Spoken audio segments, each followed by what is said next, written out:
আসসালামু আলাইকুম। এখন শুনবেন সংবাদ শিরোনাম। পোস্টাল ব্যালটে ধানের শীষ প্রতীকের অবস্থান নিয়ে বিএনপির আপত্তি। জামায়াত জোটে ৩০ আসন পাচ্ছে এনসিপি, চালাবে হ্যাঁ ভোটের প্রচার। সব দলের ঐকমত্য গণতন্ত্রের সঙ্গে সাংঘর্ষিক মন্তব্য খসরুর। রাজনৈতিক সৌহার্দ্যের তাগিদ জামায়াত নেতার। গণভোট নিয়ে এনসিপি সিপিবির পাল্টাপাল্টি অবস্থান।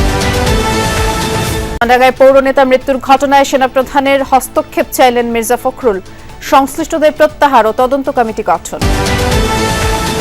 ভারতে গিয়ে টি-20 বিশ্বকাপ না খেলার সিদ্ধান্তে অনড় বিসিবি। আইসিসির সঙ্গে অনলাইন বৈঠকে আসেনি সমাধান। সীমান্ত পরিস্থিতি নিয়ে মিয়ানমারের রাষ্ট্রদূতকে তলব করে প্রতিবাদ জানালো ঢাকা। টেকনাফে গুলিবিদ্ধ শিশুটিকে আনা হচ্ছে ঢাকায়। ইরানে চলমান সহিংসতায় প্রায় ২,০০০ নিহত নিশ্চিত করল তেহরান। দেশ রক্ষায় জনগণকে সাথে নিয়ে রাজপথে নামলেন প্রেসিডেন্ট পেজেশকিয়ান। আসসালামু আলাইকুম। এতক্ষণ শুনছিলেন সংবাদ শিরোনাম, এখন শুনবেন বিস্তারিত। প্রবাসীদের কাছে পাঠানো পোস্টাল ব্যালট পেপারে উদ্দেশ্যমূলকভাবে একটি রাজনৈতিক দলের নাম ও প্রতীক আগে দেয়া হয়েছে বলে অভিযোগ করেন বিএনপির স্থায়ী কমিটির সদস্য নজরুল ইসলাম খান। বিকেলে নির্বাচন কমিশনের সাথে বিএনপি প্রতিনিধি দলের বৈঠক শেষে তিনি বলেছেন, বর্ণমালা অনুসারে ব্যালট সাজানো হয়নি, সংশ্লিষ্ট কর্মকর্তারা ইচ্ছে করেই এমনটা করেছে বলে তিনি অভিযোগ করেন। এই পোস্টাল ব্যালট যেন দেশে ব্যবহার করা না হয় নির্বাচন কমিশনের প্রতি সেই আহ্বান জানান তিনি।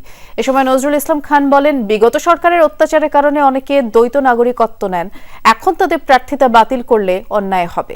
গণভোট নিয়ে তিনি বলেন, দলীয় সিদ্ধান্ত অনুযায়ী বিএনপি হ্যাঁ ভোটের পক্ষে। এটা খুব উদ্দেশ্যমূলকভাবে দেশের কয়েকটি রাজনৈতিক দল তাদের নাম এবং প্রতীকটা প্রথম লাইনে দেওয়া হয়েছে, অথচ বিএনপির নাম এবং প্রতীক ঠিক মাঝখানে দেওয়া হয়েছে, যেটা ভাঁজ করলে কাগজটা এটা ভালো করে নজরেই পড়বে না। ত্রয়োদশ জাতীয় সংসদ নির্বাচনে আপিল শুনানির চতুর্থ দিনে প্রার্থিতা ফিরে পেলেন ৫৩ জন। আজ সকাল ১০টায় চতুর্থ দিনের আপিল শুনানি শুরু হয়ে বিকেল ৫টা পর্যন্ত চলে। আজকে ৭০টি শুনানির মধ্যে মঞ্জুর হয়েছে ৫৩টি এবং ১৭টি না মঞ্জুর হয়েছে।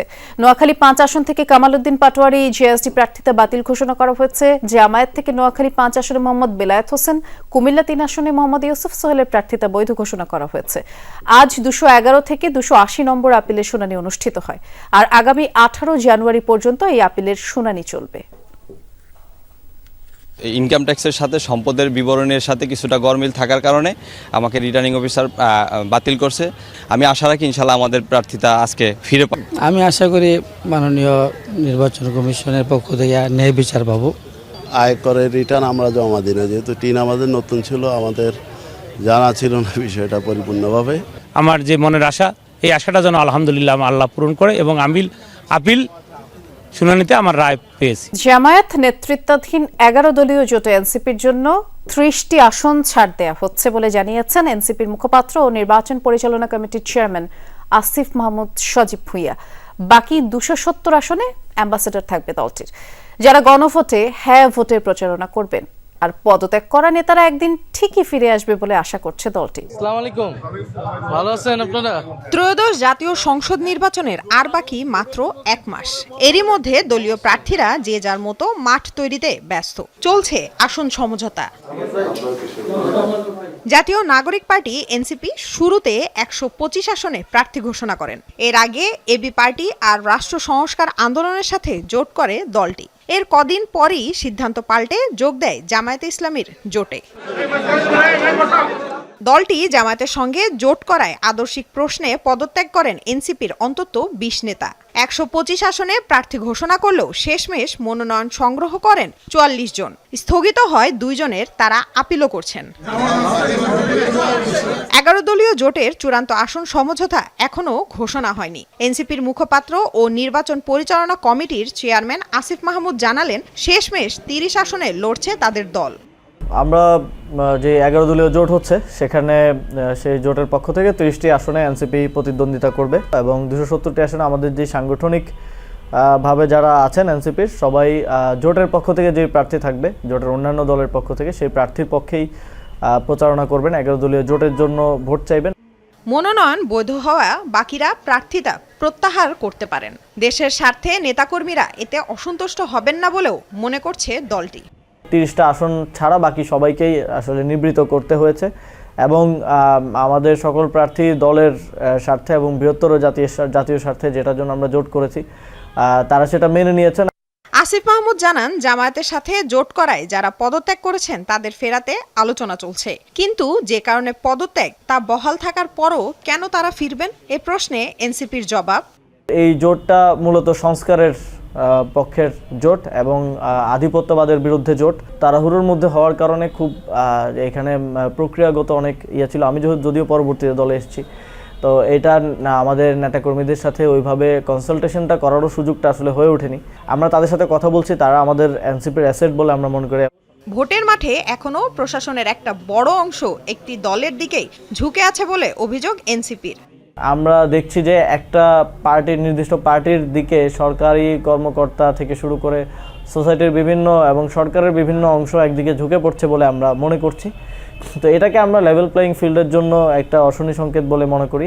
জুলাই সনদে স্বাক্ষর না করলেও প্রার্থী না থাকা বাকি 270 আসনে গণভোটে হ্যাঁ ভোটের প্রচারণায় অ্যাম্বাসেডর পাঠাচ্ছে এনসিপি। 270 আসনেও চিন্তা করেছি যে আমরা গণভোটের প্রার্থী দিব। এটা সব দলের ঐক্যমত প্রক্রিয়া গণতন্ত্রের সঙ্গে সাংঘর্ষিক বলে মনে করেন বিএনপি স্থায়ী কমিটির সদস্য আমির খসরু মাহমুদ চৌধুরী। কারণ হিসেবে তিনি বলেছেন, প্রতিটি দলেরই আলাদা আদর্শ লক্ষ্য রয়েছে, তাই সব দল মিলে সংস্কার করলে বাংলাদেশ পরিবর্তন হবে না। জামায়াত নেতা সাইফুল আলম খান বলেছেন, দলগুলোর মধ্যে রাজনৈতিক সৌহার্দ্য বজায় রাখতে হবে এবং গণভোটকে অপ্রয়োজনীয় বলেছেন সিপিবি সম্পাদক। রাজধানীতে এক আয়োজনে এসব কথা বলেন তারা। জাতীয় নির্বাচন 2026 ও নাগরিক প্রত্যাশা শীর্ষক সংলাপের আয়োজন করে নাগরিক প্ল্যাটফর্ম। মঙ্গলবার রাজধানীর চীনমৈত্রী কনফারেন্স সেন্টারের এই সংলাপে সারা দেশ থেকে নানা বয়সী পেশাজীবীদের মতামত তুলে ধরা হয়। শান্তিপূর্ণভাবে সুষ্ঠু, অবাধ ও নিরপেক্ষ নির্বাচন চান নাগরিকরা। প্রত্যাশা, নির্বাচিত সরকার নাগরিকের নিরাপত্তা, সেবা, স্বাস্থ্য, শিক্ষা, কর্মসংস্থান সহ সকল অধিকার নিশ্চিত করবে। মতামত জানান রাজনৈতিক দলগুলোর নেতারাও। মনোনয়ন দিয়ে কোটি কোটি টাকা খরচ করেছেন, সেই টাকার উৎস কি? রাষ্ট্র সেই প্রশ্ন করে নাই। এই যে গণভোটটা হচ্ছে, গণভোটটা অপ্রয়োজনীয়। আসলে পরিবর্তনটা দেশের সিংহভাগ মানুষ মনে হয় না চায়। সবাই চাই যে ঘুষ, দুর্নীতি, অনিয়ম এছাড়া যে কোনো ধরনের সংস্কার পরিপন্থী ঘটনাবলী ঘটতে থাকুক, কিন্তু তাদের সহ্য ক্ষমতার মধ্যে। পলিটিক্যাল পার্টি যদি প্যারালালি নিজেদের রিফর্ম ইস্যুগুলোকে অ্যাকোমোডেট না করে, তাহলে রাষ্ট্র কখনো সংস্কার হবে না এবং সেটা একটা ম্যানিপুলেটেড সংস্কার হবে। আসন্ন নির্বাচনের প্রার্থীরাও নাগরিকের প্রত্যাশা পূরণের বিষয়ে কথা বলেন। কোনো রাজনৈতিক দল আজকে এই মব সন্ত্রাসের বিরুদ্ধে যদি কথা না বলে, তাহলে জনগণ কেমন করে তাদের কাছ থেকে একটা ভবিষ্যতে আইনের শাসন আশা করতে পারে? এই বিদ্যমান ব্যবস্থায় জবাবদিহিটা এনশোর করা খুবই ডিফিকাল্ট, কাঠামোটা খুবই দুর্বল। নির্বাচন নিয়ে শঙ্কার কথাও উঠে আসে আলোচকদের মন্তব্যে। নাগরিকরা আগের চেয়ে অনেক বেশি সচেতন এবং এই সচেতন নাগরিকদের কাছে যদি বিনয়ী রাজনীতিবিদরা ঠিক মতো আচরণ না করেন, তাহলে কিন্তু তাদেরও দেশে থাকা মুশকিল হয়ে যাবে। গুরুত্বপূর্ণ নেতা তো বললেন যে গণভোটের সম্পর্কে ক্যাম্পেইন চালানো আমাদের কাজ না, তা আমরা ইনশাল্লাহ ক্যাম্পেইন চালাবো, আমাদের লিফলেট, বুকলেট এগুলো থাকবে।